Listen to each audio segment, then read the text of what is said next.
నమస్తే, నేను సిరి. జమ్మూ కాశ్మీర్ ఇంకా హర్యానా ఎన్నికల రిజల్ట్స్ అయితే వచ్చేసాయి. దీంతో ఈసారి మళ్ళీ హర్యానాలో అయితే బీజేపీ రావడం జరిగింది, కాంగ్రెస్ ఓడిపోవడం జరిగింది. అండ్ మళ్ళీ అక్కడ కాశ్మీర్లో చూసుకున్నట్టయితే ఈసారి బీజేపీకి కొంచెం కష్టతరమైంది. సో దీని మీద మరింత సమాచారాన్ని మనకు అందజేయడానికి మనతో పాటు ఉన్నారు ప్రముఖ senior journalist, political analyst CS Rao garu. నమస్కారం సార్. సో ఇప్పుడు చూస్తున్నట్టయితే జమ్మూ కాశ్మీర్లో ఇంకా హర్యానాలో అయితే ఎన్నికలు జరిగాయి. అక్కడ చాలా వరకు ఏంటంటే ఈసారి కాంగ్రెస్ వస్తుందేమో అని చెప్పేసి చాలా మంది అనుకున్న పరిస్థితులలో మళ్ళీ కూడా బీజేపీ అయితే నెగ్గడం జరిగింది మూడోసారి కూడా. కాకపోతే ఇక్కడ ఏంటంటే జమ్మూ కాశ్మీర్లో మాత్రం కొంత చాలా కష్టతరమైంది, బీజేపీకి టఫ్ ఫైట్ అయిపోయింది అని చెప్పేసి మరి వార్తలు వస్తున్నాయి. సో ఏంటి సార్ అసలు? యాక్చువల్గా కనుక ఇక్కడ జమ్మూ కాశ్మీర్ హర్యానా ఎన్నికల ఫలితాలు ఆ సందర్భంగా ఢిల్లీ టూర్ చంద్రబాబు నాయుడు గారు పెట్టుకున్నారా? ఎన్డీఏలో భాగస్వామి కదా చంద్రబాబు నాయుడు గారు. ఇప్పుడు ఈ ఫలితాలు వచ్చిన రోజే ఆయన ఢిల్లీలో ఉన్నారు. ఆ ఫలితాలు వచ్చిన రోజే చంద్రబాబు గారు ఢిల్లీ వెళ్ళారు అని అంటే నరేంద్ర మోడీ గారు ఏమన్నా పిలిపించుకున్నారా సేమ్ డే ఫలితాలు వచ్చే రోజు? లేదంటే చంద్రబాబు గారు తనకైతే తాను షెడ్యూల్ ప్రకారం వెళ్ళారా అనేటువంటి చర్చ ఇప్పుడు ఈ ఫలితాలు వచ్చిన తర్వాత వస్తుంది. దానికి కారణం ఏంటంటే ఒకవేళ జమ్మూ కాశ్మీర్లో కనుక సంకీర్ణ ప్రభుత్వం ఏర్పాటు చేయాల్సి వస్తే చంద్రబాబు నాయుడు గారు కీ రోల్ పోషించేటువంటి అవకాశం ఉంది. కానీ ఇప్పుడు ఆ పరిస్థితి లేదు. ఎందుకంటే నేషనల్ కాన్ఫరెన్స్కి ఎక్కువ వచ్చాయి. నేషనల్ కాన్ఫరెన్స్ కాంగ్రెస్ రెండు అలయన్స్ తోటి వెళ్ళాయి. వాళ్ళకి క్లియర్ కట్గా మ్యాజిక్ ఫిగర్ దాటి లీడ్ కనిపిస్తుంది. సో కాబట్టి ప్రభుత్వాన్ని సంకీర్ణ ప్రభుత్వాన్ని కాంగ్రెస్ మద్దతుతోటి నేషనల్ కాన్ఫరెన్స్ ఏర్పాటు చేసేటువంటి అవకాశం ఉంది. కాబోయేటువంటి ముఖ్యమంత్రి ఫరూక్ అబ్దుల్లా కుమారుడు అంటున్నారు ఒమర్ అబ్దుల్లా సీఎం అయ్యేటువంటి అవకాశం ఉందని చెప్పి ఫరూక్ అబ్దుల్లాని National Conference party chief Farooq అబ్దుల్లానే ప్రకటించారు కొద్దిసేపటి క్రితం. అయితే ఈ ఫరూక్ అబ్దుల్లా ఎవరు అని అంటే చంద్రబాబు నాయుడుకి అత్యంత సన్నిహితుడు ఫరూక్ అబ్దుల్లా. ఒకనొక సమయంలో ఆంధ్రప్రదేశ్ వచ్చి చంద్రబాబు నాయుడు గారి విజన్ గురించి కూడా ఆయన ప్రస్తావించారు. చంద్రబాబు నాయుడు గారు లాంటి లీడర్ని ఆంధ్రప్రదేశ్ ప్రజలు ఓడిస్తే కనుక రాష్ట్రం నష్టపోతుందని చెప్పి ఆయన మాట్లాడారు. ఆయనకి అంత సాన్నిహిత్యం ఉంది చంద్రబాబు గారితో. చంద్రబాబు గారి విజన్ గురించి కానీ చంద్రబాబు గారి నాయకత్వం గురించి కానీ ఫరూక్ అబ్దుల్లా గారికి బాగా తెలుసు. నేషనల్ లీడర్స్ అందరితోటి చంద్రబాబు గారికి సన్నిహితమైనటువంటి సంబంధాలు ఉన్నాయి. ప్లస్ ఫరూక్ అబ్దుల్లా గారితో ఇంకా మంచి సంబంధాలు ఉన్నాయి. అందుకే చంద్రబాబు నాయుడు గారిని వ్యక్తిగతంగా, పార్టీలకు అతీతంగా, రాజకీయాలకు అతీతంగా అభిమానిస్తూ ఉంటాడు ఆయన ఫరూక్ అబ్దుల్లా గారు.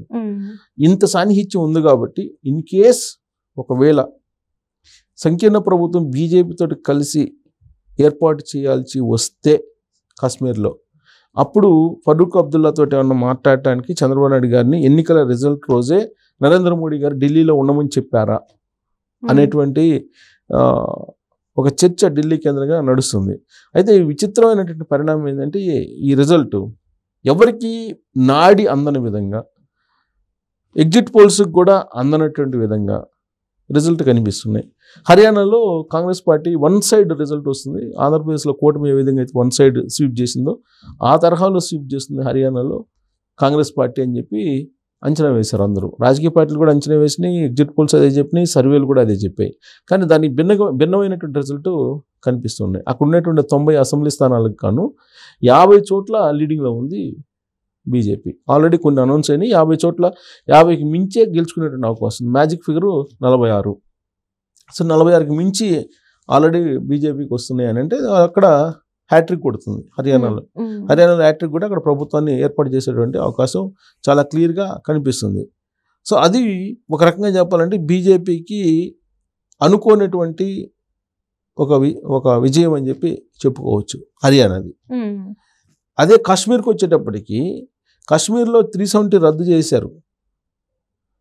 జమ్మూ కాశ్మీర్ 370 రద్దు చేసి స్వయం ప్రతిపత్తిని రద్దు చేసి అక్కడ ఉగ్రవాదాన్ని లేకుండా చేయాలనేటువంటి ఉద్దేశంతో బీజేపీ ఓ పెద్ద సాహసం చేసింది. స్వాతంత్రం వచ్చిన తర్వాత ఏ పార్టీ ఏ ప్రభుత్వం చేయనటువంటి సాహసం నరేంద్ర మోడీ గారు చేశారు. దీంట్లో ఎలాంటి సందేహం అవసరం లేదు, ఎలాంటి వాదనలు కూడా అవసరం లేదు. 370 రద్దు చేయటం అని అంటే అది భారతదేశంలో ఒక పెద్ద అచీవ్మెంట్.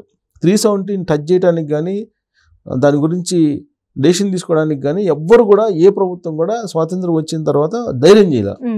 అలాంటిది నరేంద్ర మోడీ గారు 370ని రద్దు చేశారు. రద్దు చేసి ఆడ కేంద్రపాలిత ప్రాంతం చేశారు. రాబోయేటువంటి రోజుల్లో దాన్ని ప్రత్యేక రాష్ట్రంగా కూడా ప్రకటిస్తామని చెప్పి హామీ ఇచ్చారు. అయినప్పటికీ కూడా బీజేపీ అక్కడ ప్రభుత్వాన్ని ఏర్పాటు చేసేటువంటి పరిస్థితి లేదు, కనిపించట్లా.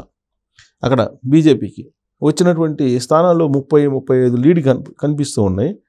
అక్కడ జమ్మూ కాశ్మీర్లో కాంగ్రెస్ నేషనల్ కాన్ఫరెన్స్ రెండు కలిసి వెళ్తున్నాయి. నేషనల్ కాన్ఫరెన్స్ పార్టీ అలాగే కాంగ్రెస్ పార్టీ రెండు అలయన్స్ తోటి వెళ్ళినాయి కాబట్టి అక్కడ కాంగ్రెస్తో కూడినటువంటి కూటమి ఏర్పాటు అయ్యేటువంటి అవకాశం ఉంది. ఇండియా కూటమి ప్రభుత్వాన్ని ఏర్పాటు చేసే అవకాశం జమ్మూ కాశ్మీర్లో కనిపిస్తోంది. కానీ అక్కడ యాక్చువల్గా నరేంద్ర మోడీ గారు చేసినటువంటి సాహసం ఏదైతే ఉందో అది బీజేపీ ప్రభుత్వం ఏర్పడాలి. అక్కడ బీజేపీ ప్రభుత్వం ఏర్పడుతుంది, సంకీర్ణ ప్రభుత్వం అనేటువంటి కాన్ఫిడెన్స్ బీజేపీలో కూడా ఉంది. హర్యానా గురించి అందరూ కూడా వన్ సైడ్ కాంగ్రెస్ పార్టీ వస్తుంది అనుకున్నారు. కానీ కాశ్మీర్లో మాత్రం బీజేపీ ఈదాల్సిన పరిస్థితి ఏర్పడింది. బహుశా ఎన్నికల ముందే ఈ రిజల్ట్ ఊహించి ఉంటారు బీజేపీ పెద్దలు, అమిత్ షా గారు కానీ లేదంటే నరేంద్ర మోడీ గారు కానీ. అందుకే రిజల్ట్ రోజు చంద్రబాబు నాయుడు గారిని ఢిల్లీలో ఉండమని చెప్పి బహుశా సమాచారం ఇచ్చుంటే ఢిల్లీ వెళ్ళి ఉండొచ్చు. దానికి కారణం ఏంటంటే ఫరూక్ అబ్దుల్లా వాళ్ళ కుమారుడు ఒమర్ అబ్దుల్లా ముఖ్యమంత్రిగా ప్రమాణ స్వీకారం చేయడానికి కావలసినటువంటి మెజారిటీతోటి ఇప్పుడు సీట్లు ఉన్నాయి. ఒకవేళ తగ్గుంటే కనుక సంకీర్ణ ప్రభుత్వంలో అంటే అక్కడ అయ్యింది 5 నామినేటెడ్, 48 మ్యాజిక్ ఫిగర్. అక్కడ 90 మొత్తం 90 అయితే నా మ్యాజిక్ ఫిగర్ యాక్చువల్గా 46. బట్ నామినేటెడ్ కొంతమంది ఎమ్మెల్యేలు నామినేట్ చేసుకుంటారు, ఎందుకంటే అది ఇప్పుడు కేంద్రపాలిత ప్రాంతం కాబట్టి. సో నామినేటెడ్ ప్లస్ బీజేపీకి వచ్చాయి కలిపితే సుమారుగా 40 కనిపిస్తున్నాయి. 48 కావాలి, మామూలుగా 48 కావాలి ఏది ప్రభుత్వాన్ని ఏర్పాటు చేయాలంటే. అంటే దగ్గరికి టచ్ కావాల్సింది అక్కడ కూడా టచ్ కాల బీజేపీ. ఒకవేళ అలాంటి పరిస్థితి వస్తే కనుక నేషనల్ కాన్ఫరెన్స్ తోటి మాట్లాడి ఒకవేళ సెట్ చేయొచ్చు చంద్రబాబు నాయుడు గారు అనే ఉద్దేశంతో ఆయన ఢిల్లీలో ఉంచారా నరేంద్ర మోడీ గారు అనేది కూడా ఒకటి రాజకీయ వర్గాల్లో వినిపిస్తుంది. ఎందుకంటే కాశ్మీరు ప్రచారంలో కూడా చంద్రబాబు నాయుడు గారి గురించి పరోక్షంగా ప్రచారంలో నరేంద్ర మోడీ గారు ప్రస్తావించారు. ఎందుకంటే డ్రోన్స్కి సంబంధించి డ్రోన్స్ని ఏర్పాటు చేస్తాం అక్కడ, డ్రోన్స్ రాబోయేటువంటి రోజుల్లో ఉగ్రవాదాన్ని నిర్మూలించేందుకు ప్రయత్నం చేస్తాం, డ్రోన్స్ హబ్గా కాశ్మీర్ని తయారు చేయాలని చెప్పి ఆయన ప్రచారం చేశారు. అదే సమయంలో డ్రోన్స్ని ఇక్కడ ఆంధ్రప్రదేశ్లో పెద్ద ఎత్తున చంద్రబాబు గారు ఉపయోగించారు బుడమేరు వరద సందర్భంగా. అంటే పరోక్షంగా చంద్రబాబు నాయుడు గారి విజన్ని అక్కడ నరేంద్ర మోడీ గారు వినిపించారు పరోక్షంగా. పైగా చంద్రబాబు నాయుడు గారికి ఫరూక్ అబ్దుల్లా గారితో చాలా కాలం నుంచి పరిచయాలు ఉన్నాయి. అసలు చంద్రబాబు నాయుడు గారు ప్రతిపక్షంలో ఉన్నప్పటికీ కూడా ఫరూక్ అబ్దుల్లా గారు హైదరాబాద్ వస్తే ఖచ్చితంగా చంద్రబాబు నాయుడు గారు కలిసే వెళ్తారు, అంత సాన్నిహిత్యం ఉంది. సో కాబట్టి అక్కడ సంకీర్ణ ప్రభుత్వం ఏర్పాటు చేయాల్సి వస్తే చంద్రబాబు నాయుడు గారిని ప్లే చేయాలని చెప్పి బహుశా ఎన్డీఏలో ఉండేటువంటి పెద్దలు అనుకొని ఉండొచ్చు. ఢిల్లీలో అందుకే చర్చ జరుగుతుంది. బట్ అలాంటి సిచ్యువేషన్ ఇప్పుడు లేదు. ఈ లీడ్స్ని కనుక చూస్తుంటే క్లియర్ కట్గా అక్కడ కాంగ్రెస్తో కూడినటువంటి సంకీర్ణం ఏర్పడే అవకాశం జమ్మూ కాశ్మీర్లో. హర్యానాలో ఊహించినటువంటి ఫలితాలు బీజేపీకి అనుకూలంగా వచ్చినాయి. దాంతో బీజేపీ ఒక రకంగా సంబరాలు చేసుకుంటుంది. చిన్న రాష్ట్రం అయినప్పటికీ కూడా అక్కడ సాధించినటువంటి విజయాన్ని బేస్ చేసుకుంది.